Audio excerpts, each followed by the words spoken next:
जैव विविधता और संरक्षण नीति। जैव विविधता बायोडायवर्सिटी पृथ्वी पर जीवन के विभिन्न रूपों की विविधता को दर्शाती है। यह पारिस्थितिकी तंत्र के संतुलन और मानव अस्तित्व के लिए अत्यंत महत्वपूर्ण है।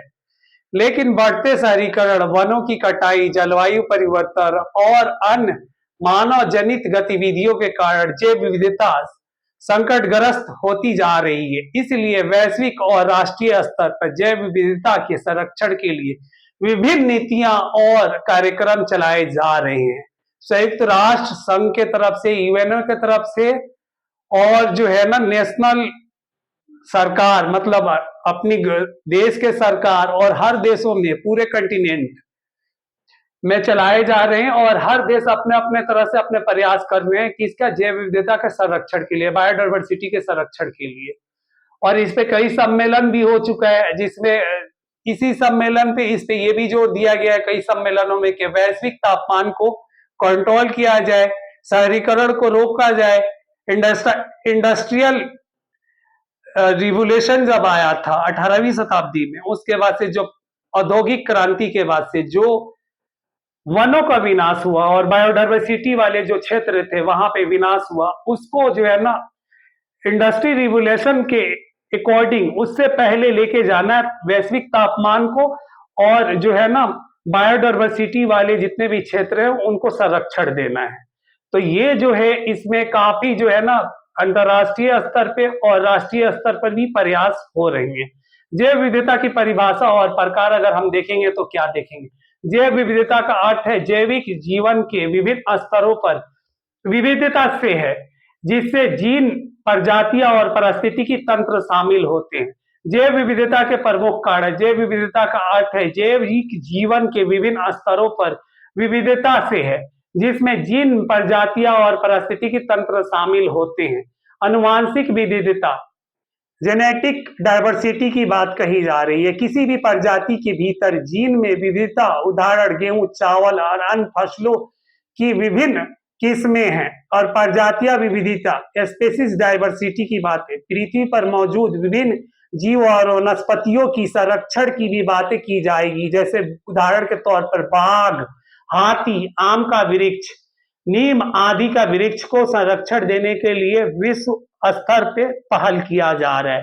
पारिस्थितिकी विविधता, इकोसिस्टम डायवर्सिटी की बातें में अगर देखा जाए, इसमें क्या कही जा रही है? पृथ्वी पर विभिन्न प्रकार के पारिस्थितिकी तंत्र जैसे वनों, जल निकायों, घास के मैदान आदि में विविधता, उदाहरण गंगा, ब्रह्मपुत्र डेल्टा, सुंदरवन, मैग्रोवा, पश्चिमी घाट आदि शामिल हैं।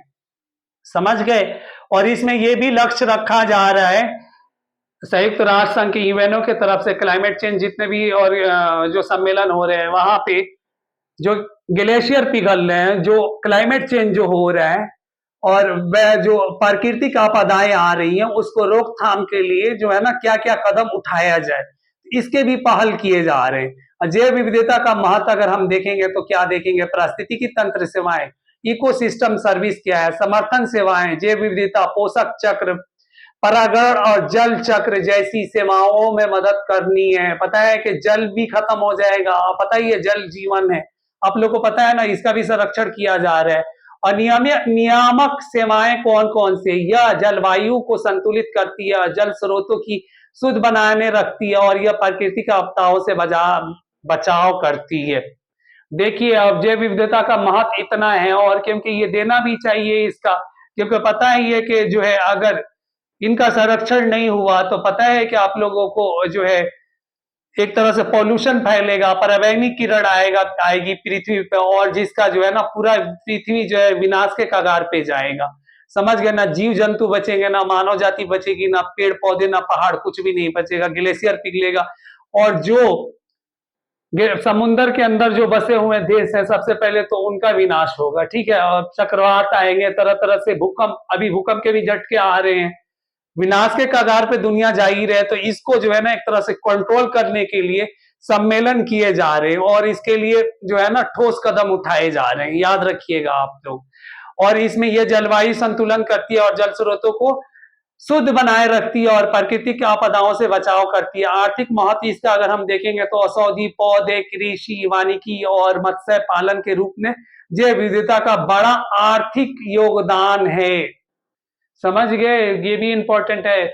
और संस्कृति एवं सौंदर्य महत्व, जैव विविधता पर्यटन, धर्म और संस्कृति परंपराओं में भी महत्वपूर्ण भूमिका निभाती है, याद रखिएगा। जैव विविधता संरक्षण का वैज्ञानिक आधार अगर हम देखेंगे तो क्या क्या देखेंगे, जैव विविधता संरक्षण का वैज्ञानिक आधार में सबसे पहले ये होगा खाद्य श्रृंखला और खाद्य जल का संतुलन बनाना और पारिस्थितिकी तंत्र में परस्पर निर्भरता लाना है, जलवायु परिवर्तन में अनुकूल और सहनशीलता बनाने में मदद करना है। जैव विविधता को होने वाले जो नुकसान है और जैव विविधता से जो फायदा होने वाले, सबसे पहले देखते हैं कि फायदा होने वाले कौन कौन से हैं। तो सबसे पहले देखेंगे हम प्राकृतिक कारण। इसमें जो सबसे पहले जो है ना फायदा तो आप लोगों ने देख लिया, जो नुकसान होगा वो कौन कौन सा आएगा।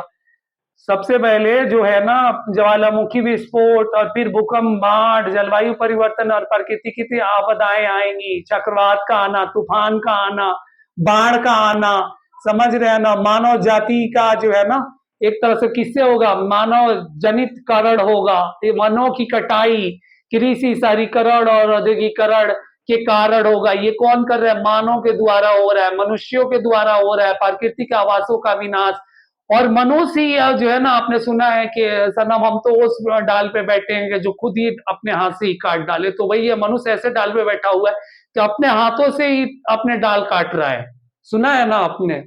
तो वही हो रहा है, सारा डेवलप कर रहे हैं। अरे भाई डेवलप कर रहे हैं तो इसके साथ में संतुलन भी तो बनाइए, दोनों पैरेलल लेके तो चलिए ना, जिससे जो है ना प्रकृति का विनाश ना हो, प्रकृति का संरक्षण किया जाए, पेड़ पौधे का विनाश नहीं हो, जलीय जीव जंतु जो है उनका विनाश नहीं हो, मानव जाति का विनाश नहीं हो, और पॉल्यूशन ना फैले, जो है आपको ग्लेशियर ना पिघले, समझ गए। बहुत सारी चीजें हैं, उनके तरफ भी तो देखना है ना, कि जो समुद्र के अंदर जो बसे देश हैं, समझ गए, उनका भी तो देखना। आपने देखा है ना कि जैसे आप लोगों को पता ही होगा एल नीनो में जब समुद्री एल नीनो है जो उसका उत्पन्न होना और पूरा अपना जो है ना पॉजिटिव, मतलब एक तरह से अपनी वो कैरेक्टर को चेंज कर देना, जिसके वजह से जो है ना भूकंप और बहुत सारी चीजें जो है ना समुद्री हलचल उत्पन्न होता है। तो ये भी आपने देखा होगा।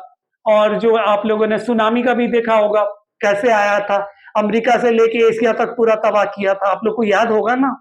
तो ये सब पर्यावरण प्रदूषण, जलवायु और मुद्रा प्रदूषण जैसे विविधता को नष्ट करना है। पर्यावरणीय आक्रमणकारी प्रजातियां जैसे लेटान, जलकुंभी, नीलगिरी, अफ्रीकी घास आदि को संरक्षण करना जरूरी है। शिकार और अवैध व्यापार, बाघ, गेंडा, हाथी जैसे प्रजातियों का अवैध शिकार पर रोक लगाना चाहिए। जलवायु परिवर्तन, वैश्विक तापमान वृद्धि और समृद्धि जल स्तर में वृद्धि होना, ये भी एक बड़ा कारण है। भारत में जैव विविधता स्थिति तो और इसकी विशेषताएं क्या क्या है। तो इसमें जो है ना भारत जैसे जैव विविधता के दृष्टिकोण में अत्यंत समृद्ध देशों में से एक है।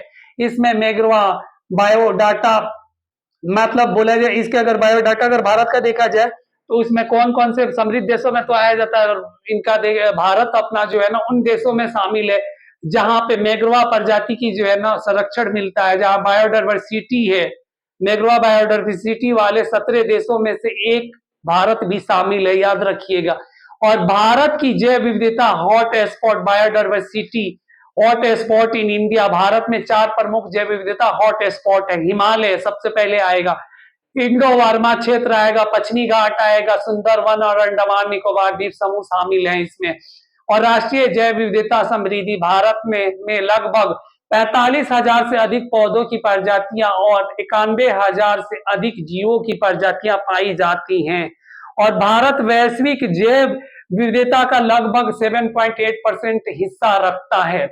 जैव विविधता संरक्षण के लिए वैश्विक प्रयास क्या क्या है। संयुक्त राष्ट्र जैव विविधता सम्मेलन सीबीडी 1992 में किया गया था। जैव विविधता की रक्षा के लिए अंतरराष्ट्रीय संधि जैव विविधता लक्ष्य बायोडाइवर्सिटी टारगेट 2010 रखा गया है। जैव विविधता के संरक्षण के लिए 2020 तक का लक्ष्य रखा गया था, मगर अब इसको बढ़ा के 2030 किया गया है। पेरिस समझौता COP 13, आपने COP 29 सम्मेलन जो हुआ था अजरबैजान में, वहां पे 2030 रखा गया, मतलब 2030 रखा गया, 2030 लक्ष्य रखा गया। पेरिस समझौता 2015 में जो पेरिस समझौता हुआ था उसमें सबसे पहले जलवायु परिवर्तन से संबंधित समझौते थे और international union for conservation of natural IUCN के द्वारा जो है ना आयोजित किया गया था और इसमें यह भी बात कही गई थी कि भाई क्लाइमेट में जो परिवर्तन हो रहा है उस पे हर देशों को चिंतित होने की जरूरत है। IUCN international union for the conservation of nature red list के माध्यम से विलुप्त होती हुई प्रजातियों की पहचान की जानी चाहिए और संरक्षण देनी चाहिए। भारत में जैव विविधता संरक्षण नीति क्या है, कानूनी और संवैधानिक प्रावधान क्या क्या भारत सरकार ने बनाया हुआ है। भारतीय संविधान के आर्टिकल 40A और 51AG में पर्यावरण संरक्षण का निर्देश है। वन जीवन संरक्षण अधिनियम 1972 में जैव विविधता संरक्षण का प्रमुख प्रावधान किया गया था और इसका कानून लागू किया गया था। कब? 1972 में, याद रखिएगा। पर्यावरण संरक्षण अधिनियम 1986 में पर्यावरणीय को बचाने के लिए व्यापक प्रावधान किया गया था। 2 बार अमेंडमेंट किया गया, 1972 में और 1986 में, याद रखिएगा। पार्लियामेंट के थ्रू ये किया गया और इस पर कानून बनाया गया। सुप्रीम कोर्ट इस पे असर से बहुत ठोस कदम उठाई हुई है। जैव विविधता अधिनियम 2002 में जैविक संसाधनों के संरक्षण के लिए नीति बनाई है। जैव विविधता संरक्षण के लिए राष्ट्रीय योजना, राष्ट्रीय जैव विविधता कार्य योजना NBAP 2008 में किया गया। प्रोजेक्ट टाइगर 1973 में 1973 में लागू किया गया था। प्रोजेक्ट एलिफेंट 1992 में लागू किया गया था। राष्ट्रीय वनीकरण कार्यक्रम चलाया गया था। राष्ट्रीय जैव विविधता प्राधिकरण NBA संरक्षित क्षेत्र प्रोटेक्ट एरिया की नीति, राष्ट्रीय उद्यान नेशनल पार्क 106 है इसमें और वन जीवन अभ्याकरण 567 के थ्रू इसको लागू किया गया था। जैव मंडल रिजर्व बायोस्फीयर रिजर्व 18 में मतलब इसको रखा गया था। अब इसमें 18 में रखा गया, क्या क्या रखा गया आप लोगों को तो पता ही है। और इसका जो है निष्कर्ष अगर हम लोग देखेंगे तो क्या देखेंगे, जैव विविधता पृथ्वी के पारिस्थितिकी तंत्र के स्वास्थ्य के घोतक है, मतलब एक तरह से घटक है। घटक, अब घोतक बोलिए घटक बोलिए, बात तो सेम ही है, समझ रहे हैं ना। घटक एक तत्व है, अगर ये घटक नहीं होगा, क्योंकि बायोसिम्बियोसिस